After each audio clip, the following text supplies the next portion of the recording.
Hoy tenemos la fortuna de recibir en nuestro colegio a Manuel Pimentel, que inaugurará con indudable conocimiento de causa un ciclo que hemos titulado Conoce al rey Argantonio, proyecto de profundización en la figura histórica que da nombre a nuestro colegio. Cuando mi padre, el poeta y educador gaditano José Manuel García Gómez, eligió a Argantonio para nombrar su colegio, no lo hizo por casualidad.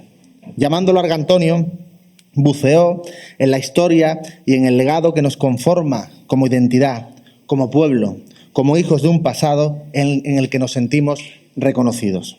Es obligado que, a punto de cumplir 50 años de vida, nuestro colegio, vuestro colegio, quiera rescatar la figura del rey, adentrarse en Tartesos para no perdernos en las brumas de la historia y comprendernos mejor. Argantonio compone, con su barba rizada, dijo el poeta, un himno y un sueño educativo que sigue muy vivo. Pero Manuel Pimentel viene a contarnos su visión de aquel reino que habitara, sobre el que ha investigado y escrito con admirable rigor y con indudable pasión. Todo proyecto de vida ha de guiarse por estos dos fundamentos, pasión y rigor. Antes de dejaros con nuestro invitado, quiero contaros brevemente algunas cosas de su extensa biografía. Manuel Pimentel es doctor en Derecho, editor con Almuzara como estandarte y escritor con amplia obra publicada. También ha destacado en el ámbito de la política, como diputado en el Parlamento de Andalucía, secretario general de Empleo y ministro de Trabajo y Asuntos Sociales.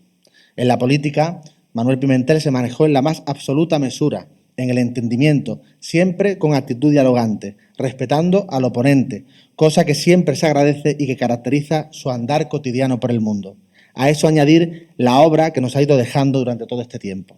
Entre sus novelas cabe citar Peñalaja, Puerta de Indias, El librero de la Atlántida, El arquitecto de Tombuctú, El decálogo del caminante o Dolmen.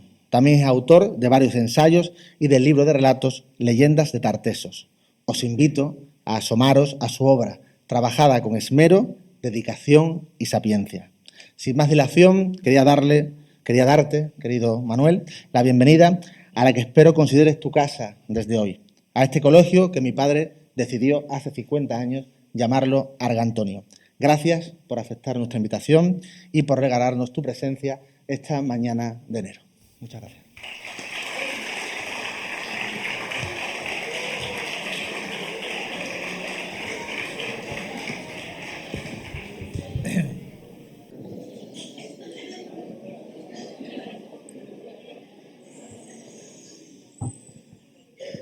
Muy buenos días, muchísimas gracias, Luis, por tu presentación, pero sobre todo por la invitación y la oportunidad que me da de hablar algo que me divierte mucho. En la vida ya lo veréis, ¿no? Quien tiene la suerte de trabajar en lo que le apasiona, pues una de las puertas más seguras a la felicidad que se puede tener y, por tanto, en mi caso me divierte mucho este tema, me apasiona desde pequeño y poder hablar y hablarlo con vosotros y con vosotras, pues es un placer. Tu padre acertó. También saludo pues a los padres, a los profesores, en fin, me halaga mucho que estéis también aquí pues compartiendo estas cuestiones que quiero que sean, aparte de, ojalá podamos compartir conocimiento, que sea muy divertido, porque lo es. Tu padre acertó. Argantonio, aparte de un nombre muy bonito, sonoro, los nombres tienen vida propia, tienen eco. Hay nombres que, si os dais cuenta, palabras que os dicen algo, que gustan, y palabras que no gustan y otras son neutras. Argantonio es solemne. Argantonio fue un rey sabio. Y, por tanto, un colegio tiene que aspirar a transmitir sabiduría, que no es igual que conocimiento. Hay una tendencia en la vida que se llama nominalismo, que dice que los nombres impregnan a la realidad, que tú te llamas de una forma y de alguna forma el nombre te está haciendo. Eso dicen. Un colegio que se llama Argantonio también está compartiendo la sabiduría de ese antiquísimo rey tartésico del cual os voy a comentar un poquito. Y antes de hablar de Argantonio, que es el último rey conocido, que hay fuentes históricas que no hablan de él, vamos a hablar un poquito de Tartesos, de lo que fue Tarteso. Tarteso que nos rodea, vivimos en su corazón, está muy cerca. Hay gente que confunde Tarteso y la Atlántida. No tiene nada que ver, puede que tenga alguna relación, pero no tiene nada que ver. La Atlántida es, a día de hoy, un mito. No se ha encontrado, no sabemos dónde está, pudiera existir, lo dice así Platón, que es un filósofo muy importante griego, pero es un mito, no sabemos dónde está. Sin embargo, Tartesos ya es una realidad.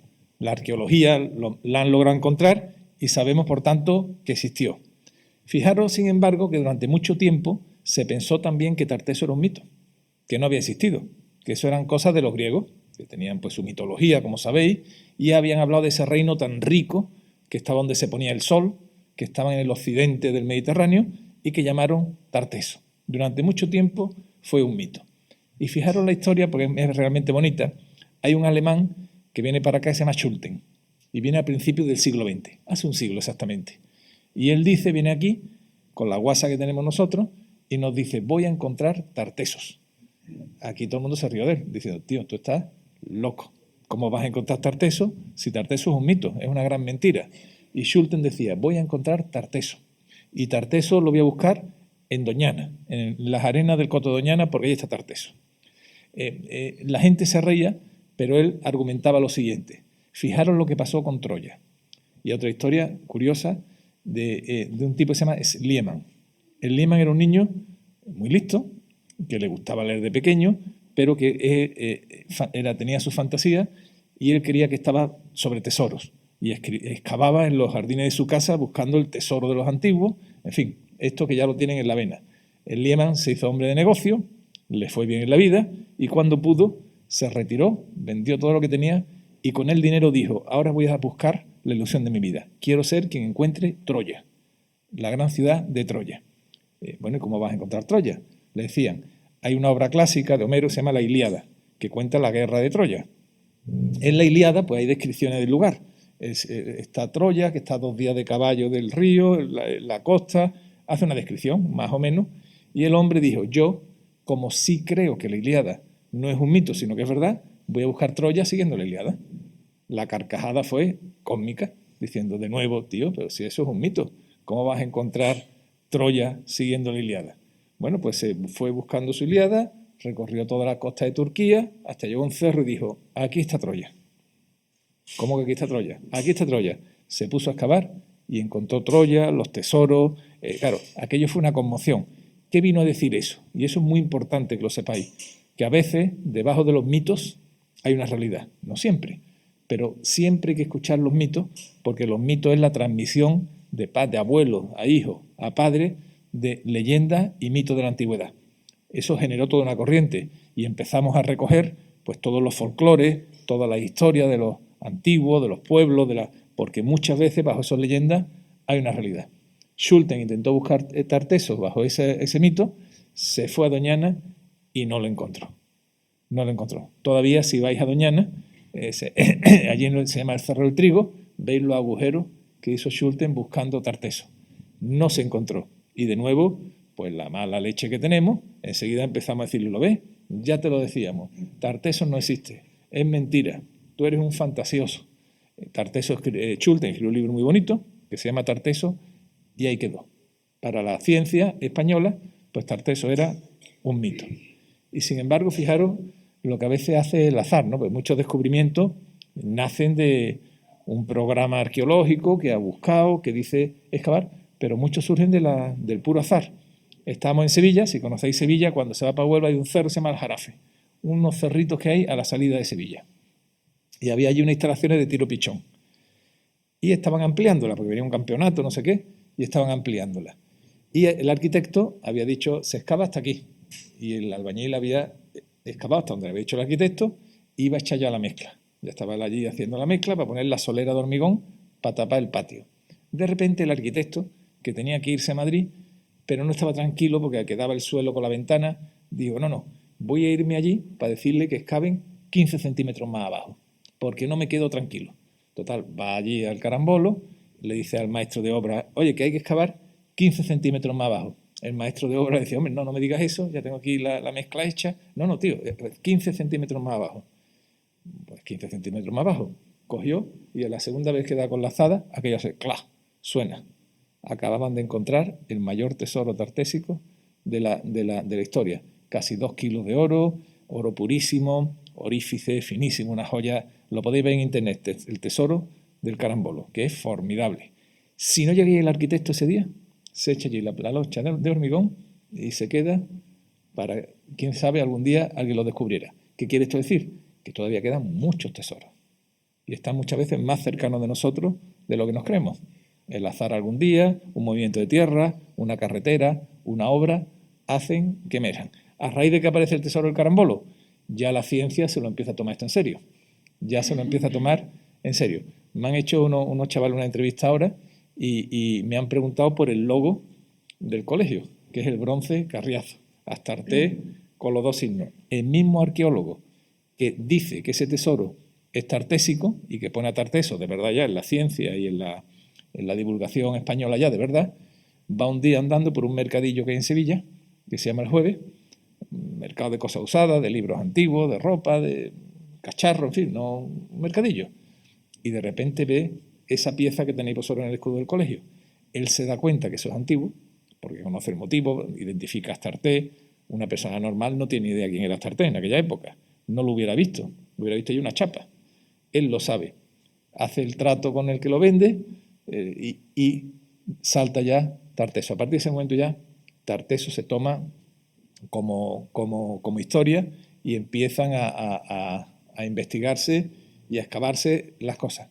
Desde entonces ya han aparecido muchísimas ciudades, otros muchos tesoros.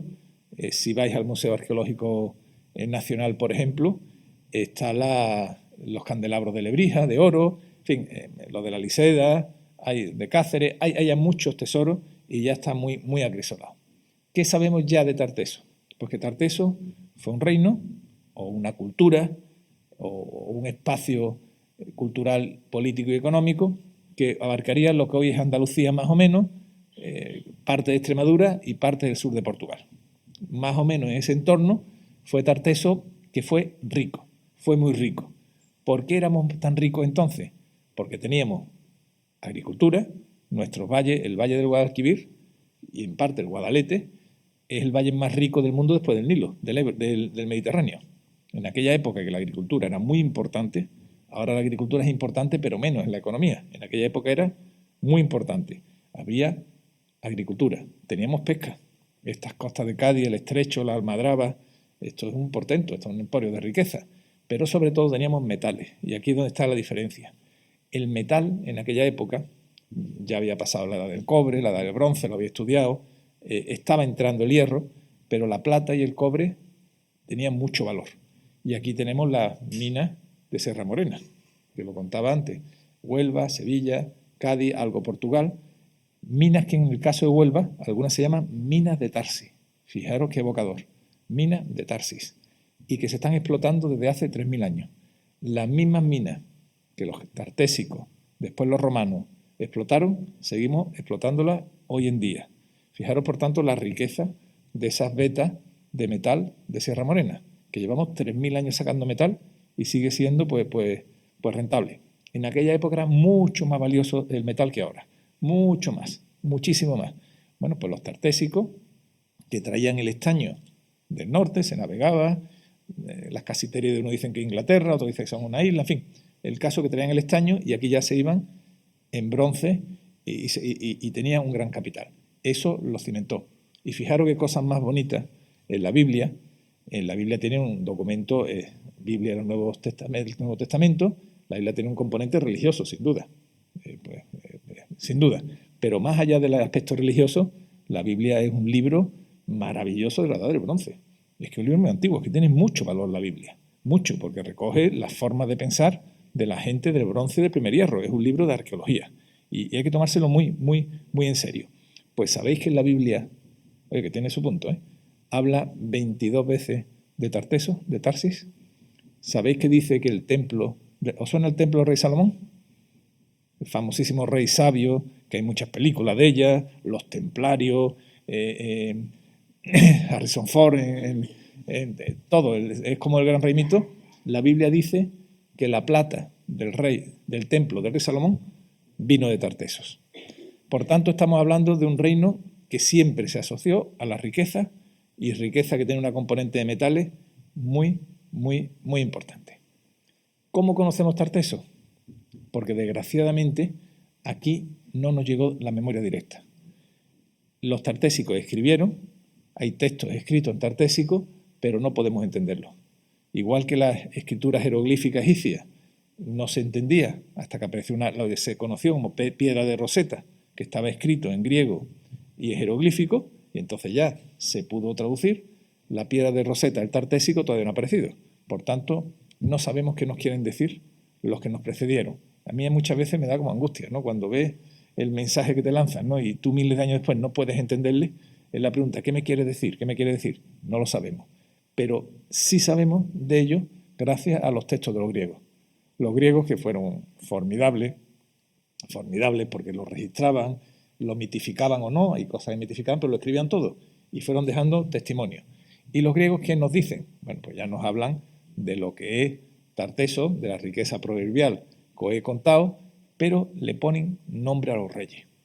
Eso hace que Tarteso sea el reino de Occidente más antiguo conocido. El que conozcamos los nombres de los reyes, mitificados, todo lo que queramos, pero es muy importante.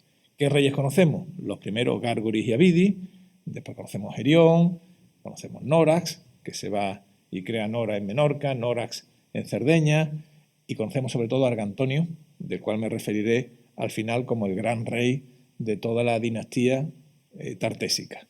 Eso tiene mucho valor. Hasta ahora se creían que eran mitos, todos mitos. La verdad que las leyendas y los mitos son muy divertidos.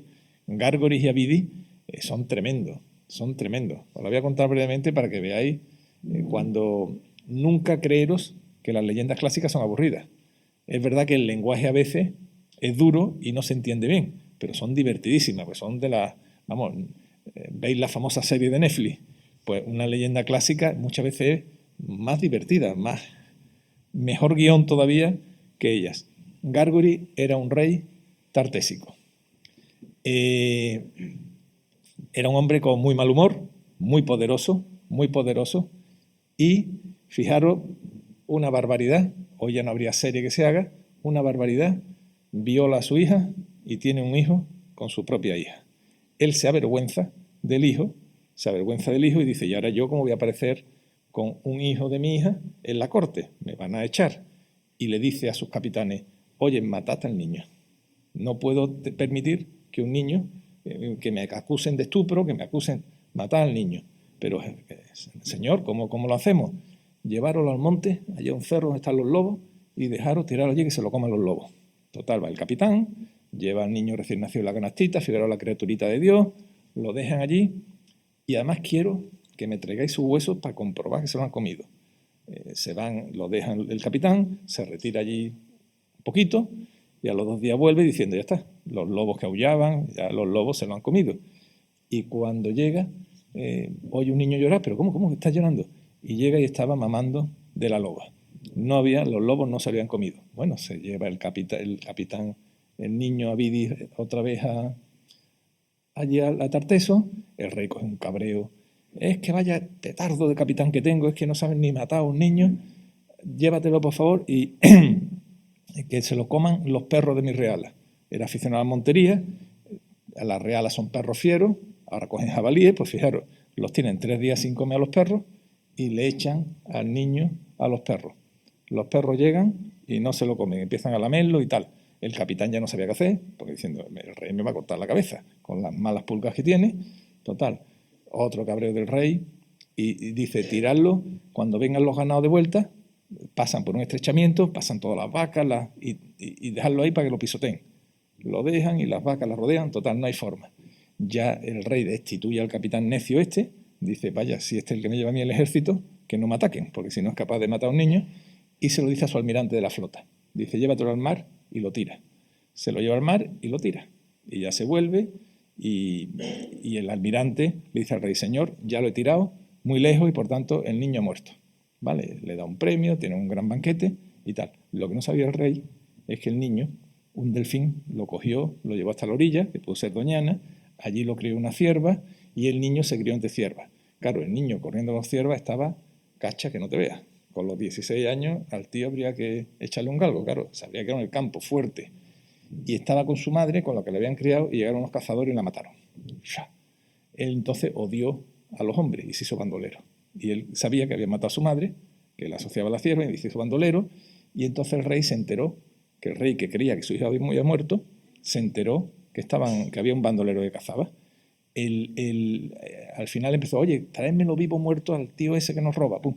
Después de mucha aventura, logran sus soldados apresar al que era un bandolero, y él no lo sabía, se lo traen a palacio y decirle matarlo.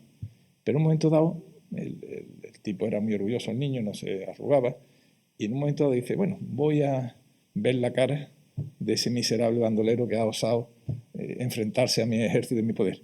Y cuando le vio la cara, se descompone, porque claro, era su cara, era su hijo. Lo reconoce, le da el título de rey y fue el siguiente rey que fue Abidis. Eso es una de las leyendas que quedan, no os voy a contar muchas, pero fijaros si hay morbo en la leyenda. Hay otras cuestiones, y ya tienen mucho que ver con nosotros, que son las de los griegos tenían su superhéroe, que es Hércules. Hércules es un superhéroe, como nosotros tenemos los nuestros. Si os gusta lo de Marvel, Batman, Spiderman, toda esta gente colosal con superpoderes, bueno, pues los griegos tenían a Hércules. Y solo mandaron a Hércules 2 veces fuera de lo que es Grecia, de lo que es Grecia hacia Menor, y lo mandaron las 2 veces aquí. Una, para robar los bueyes del rey Gerión, que es otro rey tartésico, y para robar las manzanas de oro de las Hespérides, del jardín de las Hespérides, que la custodiaban 3 ninfas y un dragón. Las ninfas, una de ellas se llamaba Eritea, que es el nombre de Cádiz. Fijaros qué bonito Cádiz, una de las islas tiene nombre de ninfa, que es la hija de un dios que vivía en el mar, son deidades acuáticas.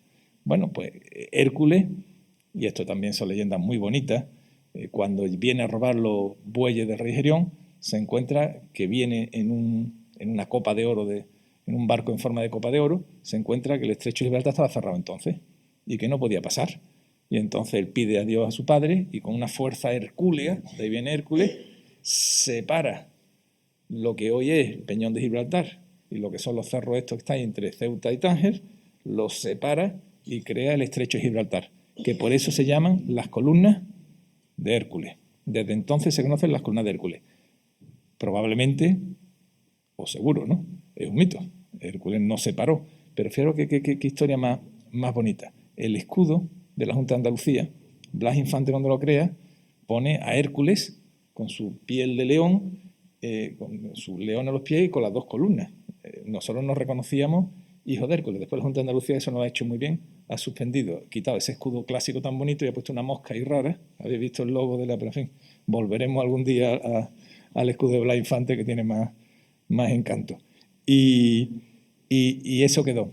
Hércules de entonces vive entre nosotros. Fijaros las cosas, igual que este colegio se llama Marco Antonio, hay muchos sitios en Sevilla, la Alameda de Hércules, y hay muchas ciudades que todavía a día de hoy creemos que fundó el propio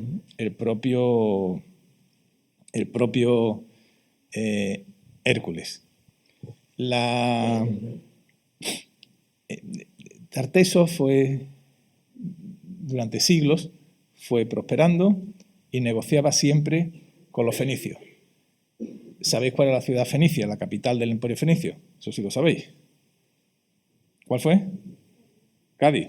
Cádiz era muy rica, pero Cádiz era como la contraparte de Tartesos. Tartesos, digamos, era tierra adentro, Cádiz era una isla, como sabéis entonces, pero que había mucho poder, mucho dinero, mucha riqueza. Y además una vida cultural espectacular. Fijaros lo que sería Cádiz, las islas, gente que venía de Fenicia, de Cartago, de los mercaderes del norte de Europa, de los tartésicos. Esto tenía que tener una vida cultural que se refleja en la arqueología gaditana, que es muy importante, y en los 2 sarcófagos fenicios, que si los conocéis en el museo, lo habréis visto seguro, ¿no? Son los más bonitos del mundo, en fenicio. Son los más bonitos del mundo. Aquí hay una historia también muy divertida, parte verdad y parte leyenda, sobre los sarcófagos, que es de Pelayo Quintero. Alguna habría oído hablar de leyenda, pero la cuento porque es muy bonita y tiene mucho que ver con los fenicios de Cádiz, que son los que negociaban con los tartésicos. Pelayo Quintero era un chaval de Cuenca, muy listo, de estos que le gustan los libros, pintar, y en aquel momento salía con su tío al campo a buscar piedras, a trabajar en la arqueología. Y fue cuando saltó a finales del siglo XIX el descubrimiento del sarcófago fenicio masculino. Fijaros, él siendo niño, dijo dos cosas. Uno, porque eso va a pasar, ¿eh? Alguno de vosotros un día vaya a decir, eso es lo que yo quiero hacer en la vida, o eso lo quiero conseguir yo. Y eso no, hay veces que depende de vosotros y veces que os va a venir de repente. Y Pelayo Quintero dijo, si existe el sarcófago masculino, tiene que existir el femenino, el de la mujer. Y además yo seré quien lo descubra. Total, hace carrera y llega con los años a ser director del Museo de Cádiz y dirige toda la excavación arqueológica. Encuentra necrópolis, va encontrando todo, pero él tenía una pena, no encontraba el sarcófago femenino.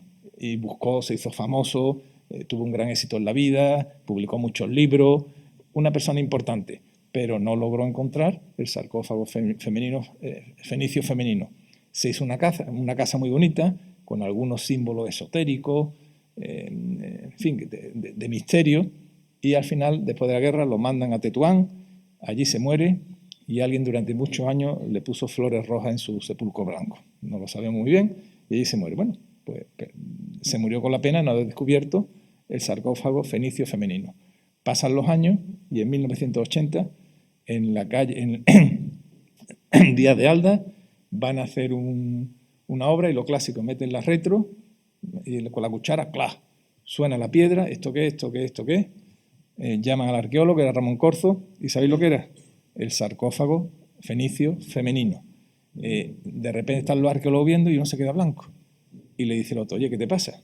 Dice, ¿tú sabes dónde estamos? No, es que estamos debajo justo de la casa de Pelayo Quintero. ¿Cómo? Pelayo Quintero había vivido y dormido justo encima donde estaba el sepulcro femenino fenicio. El objetivo de sus sueños lo tenía debajo. Hay gente que entiende que es pura casualidad. Otros que entienden que él sabía que estaba allí, por eso puso la casa allí, para estar cerca. Otro que la cogió, la llevó. No se sabe. Pero fijaros, el mundo, lo que da y esta ciudad que es de poetas, como el padre, como el creador, va a seguir dando poesía y mito. Y ya llegamos a Argantonio, que es el último de los grandes reyes. Argantonio tiene en la leyenda, en el mito, algunos aspectos que hoy chocan porque no pueden ser verdad. Hay fuentes, porque hablan varios textos griegos y algunos romanos de él. Por tanto, una figura muy, muy contrastada. Pasa que dicen algunos que reinó 120 años y algunos textos que vivió 300 años. Evidentemente, no vivió o no reinó 120 años, ni vivió 300 años. Hay gente que dice que es una simple exageración. En la Biblia hay muchas exageraciones de este tipo. El profeta vivió 800 años. O bien, y las leyendas hay que tomarlas así, lo que nos quiere decir una exageración para decir que vivió mucho, o bien que fue una dinastía de reyes Argantonio, padre, hijo, nieto, que ocupó ese periodo. No lo sabemos, pero sí sabemos que existió un rey que fue Argantonio. Tiene esos dos atributos, la longevidad por un lado y por otro que era un rey sabio. Las personas sabias, y es una cosa que cuesta mucho. La sabiduría no es conocimiento, ¿eh? El conocimiento es aprender. El conocimiento es fácil adquirirlo, porque te lees un libro, es cuestión de codos y horas. Si quieres aprender de algo, el más tonto de lo que estamos aquí aprendemos. Pues nos ponemos y aprendemos. Vemos documentales, profesores, leemos, y por tanto el conocimiento es carpintería. Poner martillo y hacerlo. La sabiduría es otra cosa, ¿eh? La sabiduría es alquimia. Si os gustan estos temas, la alquimia eran los buscadores de oro y tal. En la alquimia nunca 2 más 2 son 4. Sino que tiene que pasar algo distinto, algo que se transmute en la materia porque entra en conexión. La sabiduría conlleva una destilación de conocimiento, de sentido común, de comprensión del alma humana, de respeto al otro. Hay mucho de más complejo, ¿no? La sabiduría es muy bonita. Cuando encontráis personas que van siendo sabios, disfrutar la conversación porque te permitirá comprender mejor a los otros permanentemente. Y Argantonio fue sabio. Y esto es una característica que le permitió pues sobrevivir. Y fijaros el dilema político que tuvo, porque en la política, la vida fluye y siempre hay problemas y siempre hay que optar y ninguna de las soluciones nunca es la buena. En la vida muy pocas veces vais a tener que elegir entre lo bueno y lo malo. Vais a tener que elegir siempre entre lo malo y lo malo, lo gris o sea, siempre es como una elección complicada. Ya lo iréis viendo en la vida y cada elección tiene un costo y la sabiduría está en elegir la más adecuada para los fines que tú tienes. ¿El dilema de Argantonio cuál era? Pues que Tarteso había negociado durante cientos de años con los fenicios de Cádiz. Y había ido muy bien, para los gaditanos y para los tartésicos. Por tanto, eso funcionaba y feliz. Pero ya los persas, Nabucodonosor, Babilonia, empezaban a presionar a las ciudades fenicias. Ya él se da cuenta que en un momento dado, si caen las ciudades fenicias, se queda sin negocio. Si no hay fenicios que compren la plata de Tarteso, pues nos arruinamos. Y él dice, yo no puedo depender solo de los fenicios. En aquel momento estaban llegando los griegos y él dice, voy a negociar un poco con los fenicios y un poco con los griegos. Los fenicios se cabrean, ¿eh? Los gaditanos se cabrean cuando Argantonio empieza a dar un poquito uno y un poquito otro. Lógicamente habían estado en monopolio y era más cómodo. Pero ahí pasó, además, los fenicios empezaban a destacar otra de sus criaturas, como Cádiz, que fue Cartago. Pero Cartago tomó tal vida propia que se fue haciendo un imperio. Y los cartagineses ya no eran como sus padres, los fenicios. Los fenicios eran mercaderes. Venían con sus barcos a hacer negocios. Te doy, tú me das, hacemos el trato y los dos contentos. Los cartagineses no querían comercio. Estos querían dominio. Ellos no tenían barcos de mercantes, tenían barcos de guerra. Y ya todo eso lo estaba viendo Argantonio, que veía que esto se estaba complicando. Los griegos también tuvieron mala suerte. Eran de Focea. Argantonio le dio mucha plata para que amurallaran la ciudad, porque los persas también avanzaban, y al final cayeron. Argantonio logró sortear la situación con su sabiduría y logró que Tarteso se extendiera un poquito más de lo que podría haber sido por motivos históricos. Tarteso no nos consta que tuviera grandes ejércitos ni que fuera potencia militar. Él ya en ese momento, y esta es la historia, si empiezan a emerger potencias militares, o tú tienes ejército, o una u otra te va a comer. Eso es ley de vida. Ya salía Cartago, Roma empezaba, y ya sabíamos que esto terminó como tuvo que terminar. Un gran enfrentamiento entre Cartago y Roma. Eso ya no lo vio Argantonio, pero sí vio las guerras que tuvieron griegos y fenicios por el dominio del Mediterráneo. ¿Qué pasó cuando ya Argantonio muere? Pues que empieza la decadencia de Tarteso. Ya tanto griegos como fenicios y griegos ya han caído por los persas, ya no hay ese socio comercial que paga bien nuestras mercancías y encima pues tenemos Cartago, un poder militar que quiere anexionarnos. Pues ya hay crisis internas, en guerra, descomposición y Tarteso va a desaparecer. Los imperios desaparecen como estructuras políticas, pero las sombras culturales duran. Mientras ella es persona, las leyendas, los mitos, la forma de ser. Cuando tú lees los textos, es muy curioso. Tú lees los textos clásicos, cuando vienen aquí, los romanos, por ejemplo, después, dicen, oye, estos tudetanos son muy curiosos. En primavera las mujeres se visten de colores y se van a rezar las diosas de fuera de las ciudades y en vez de rezar, pues cantan, bailan, hacen ritos. ¿Tú qué te estás describiendo? Te estás describiendo una romería de hoy. No ha cambiado nada de los textos de los clásicos. Las costumbres perduran. ¿Qué ocurrió? Pues Tarteso se traslada y el centro, y eso es lo que está la arqueología ahora descubriendo, se marcha al Valle del Guadiana, al sur de Badajoz. No sé si conocéis esa zona, pero que pega con Andalucía y ahí aparece. Ahí han aparecido dos santuarios que son la bomba, que se llaman Canchorroano 1 y otro el Turruñuelo de Guareña. Si podéis ver, pues el Turruñuelo se está excavando ahora y no se puede, pero si podéis ver Canchorroano, alguna vez que vayáis por allí o tengáis familia, o no dejéis de verlo porque es muy curioso. Estos son santuarios grandes, muchos metros, edificios, pero la característica es que sus sacerdotes o sus moradores, en un momento dado, que se tenían que ir, deciden enterrarlo entero. No hay precedente. Ellos mismos van a enterrar el edificio entero, con todos los tesoros y todos los ajuares dentro. Tú dices, oye, yo tengo que abandonar este colegio, pues me llevo los ordenadores, me llevo los libros, me llevo las mesas, porque me sirven para otro lado. Más si hay tesoro o hay un museo, me lo llevo todo. Ellos deciden dejarlo todo, es muy raro, no hay una explicación. Y además hacen un gran rito antes de irse, que se llama hecatombe. Ahora mismo una hecatombe es un desastre, ¿no? Cuando dice la hecatombe es un gran desastre. En aquella época, clásica, el origen es un gran sacrificio. Por ejemplo, en el Turruñuelo de Guareña aparecen sacrificados, que no comidos, 52 caballos. En el mundo tartésico Ahora los caballos pues ya no tienen ese valor, pero eran muy valiosos. Es como si ahora, para cerrar un museo o un palacio, cogemos 52 Mercedes 500, de estos de 120.000 o 150.000 euros el coche, ¿vale? Le echamos gasolina y le prendemos fuego a 52 para celebrar la gran despedida. No nos cabe en la cabeza. Vamos, nos encierran. Vamos, pero ¿quién tiene 52 Mercedes 500? Bueno, pues ellos cogieron los caballos los mejores y los mataron en la hecatombe. ¿Qué quieren decir? Le estaban dando mucha importancia a aquello. Lo enterraron de tal forma que ahí se quedó y se perdió la memoria. Y como siempre, por una casualidad, hizo que empezaran a excavarse. Hoy en día, yo dirijo un programa que se llama Arqueomanía de Televisión Española y he tenido la fortuna de ir cada año, ¿no?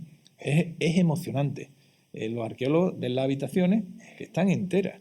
Saben que van a encontrar tesoros, vamos, bronce, armas, lo saben, lo están encontrando a cada momento. Van con mucha prudencia, lo hacen muy bien. Sebastián Celestino y Esther Rodríguez, dos grandes arqueólogos, lo están haciendo francamente bien, pero tienen la emoción del descubrimiento en la zona. ¿Por qué hicieron eso? No lo sabemos.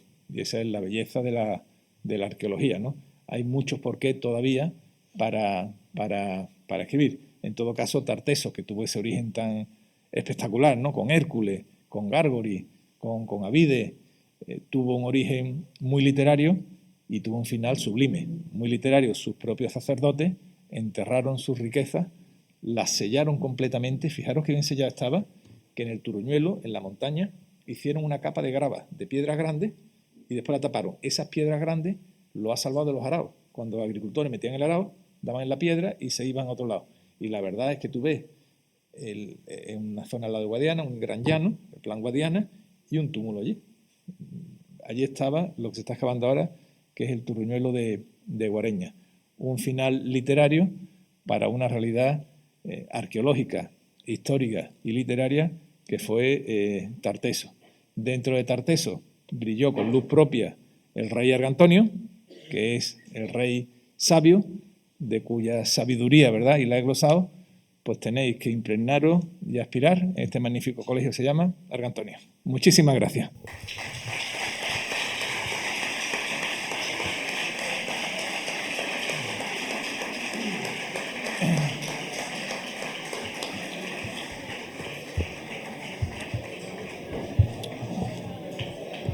Muchas gracias, querido Manuel, por tu magnífica disertación. Creo que todos hemos disfrutado profundamente con todo tu conocimiento que has querido compartir este viernes con nosotros.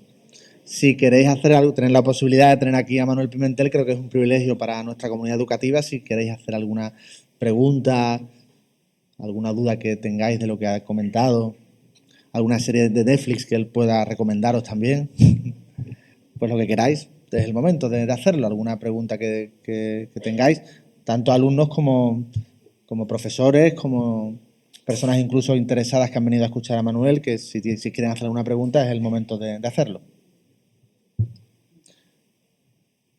¿Ninguna pregunta?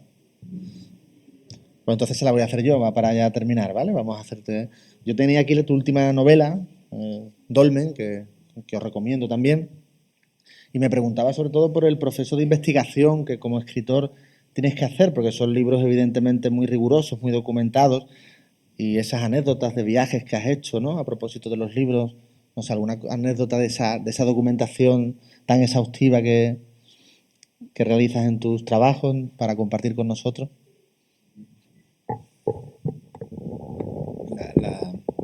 La verdad que fijaros, por ejemplo, por qué viene Dolmen, y son anécdotas que uno piensa. Seguro, en estas tantas personas que estáis, al menos, pura estadística, a 10 os gusta mucho, a 10 no os gustará nada leer, estadística, a 10 os gustará al menos muchísimo, a 20 o 30 os gustará muchísimo leer, y 10 vais a ser escritores. Os gusta muchísimo la poesía, os ha tocado ya el ala, os tocará. Necesitaréis esa...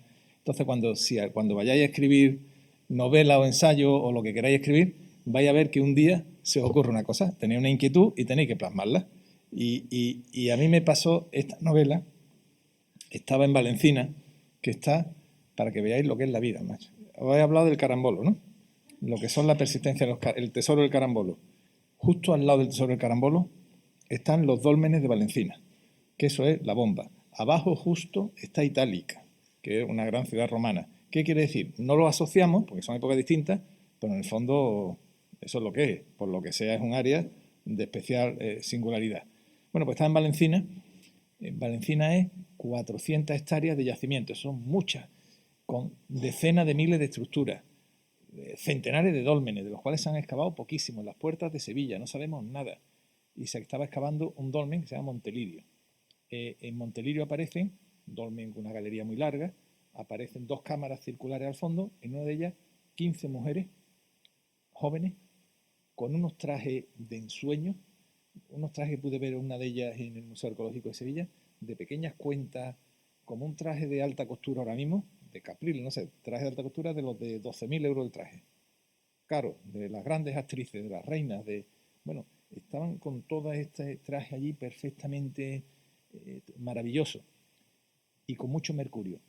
Si estaban las 15 que estaban, las suicidaron allí, se mataron ellas, se suicidaron ellas solas, hubo un sacrificio de todas las mujeres y aquello ya me estaba imponiendo, ¿no? La verdad que allí estaban, muertas, no sabe interpretar muy bien por qué, con mucho mercurio, si tomaron mercurio para suicidarse, por qué se suicidan, qué significa, y aparece con ellas un tesoro increíble.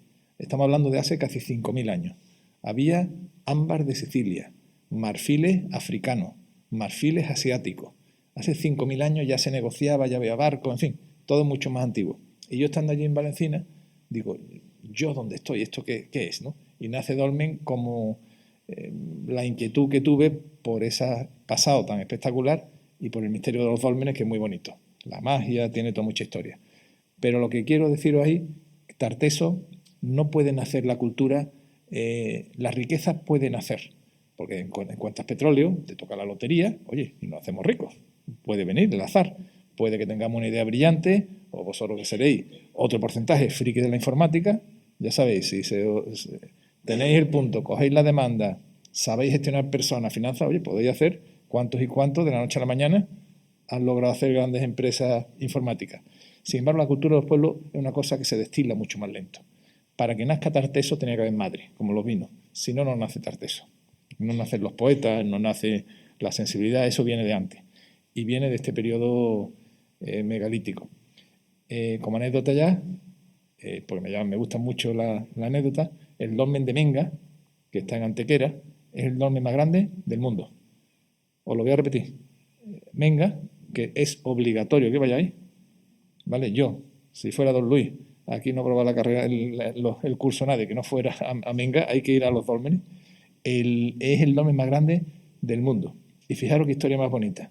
Cuando llegaron los romanos sabéis ya que eran la bomba ya.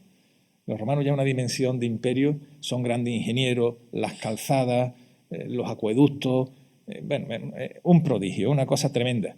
Y cuando llegaron allí a Antequera y vieron el dolmen de Menga, se quedaron tan asombrados de esas obras de los antiguos, obras que se habían hecho miles y miles de años antes, que ¿sabéis cómo bautizaron al sitio?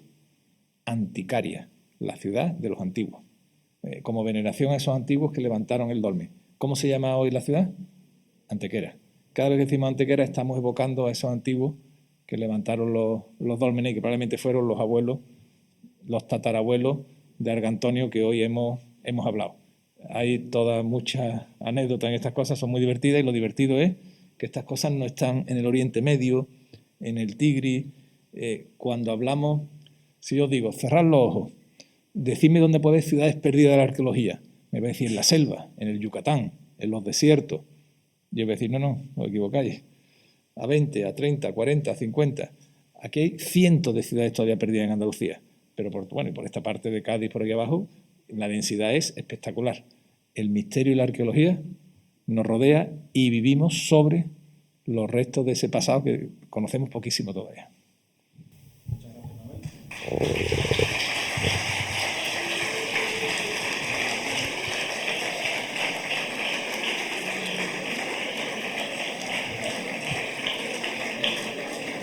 Lo mismo debajo de Argantonio del cole, quizá habita algo, ¿no? Que no sabemos.